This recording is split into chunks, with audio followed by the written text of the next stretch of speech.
మీరు స్వస్థత పొందినట్లు ఒకని కొరకు ఒకడు ప్రార్థన చేయుడి.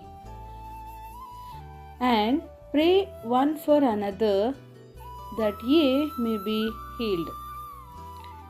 మనలో ఎవరైనా రోగి అయిన ఎడల నూనె రాచి అతని కొరకు ప్రార్థన చేసినట్లయితే దేవుడు వారి ప్రార్థన ఆలకించి రోగికి స్వస్థత దయచేవాడు. ఈ ఉదయకాల సమయంలో దేవుడు మనకి ఇస్తున్న వాగ్దానం, నీతోటి వారి స్వస్థత కొరకు ప్రార్థించమని. ప్రార్థనలో అంత శక్తి ఉంది. విశ్వాస సహితమైన ప్రార్థన ఆ రోగిని స్వస్థపరచును. మరణపు అంచుల వరకు వెళ్ళినా సరే దేవుడు అతనిని లేపువాడు. అతడు పాపములు చేసిన వాడైతే కనుక పాప క్షమాపణ కూడా నొందుతాడు. మన పాపములను ఒకరితో ఒకరము ఒప్పుకోవాలి, ఒకరి కొరకు ఒకరము ప్రార్థించుకోవాలి. ఏలియా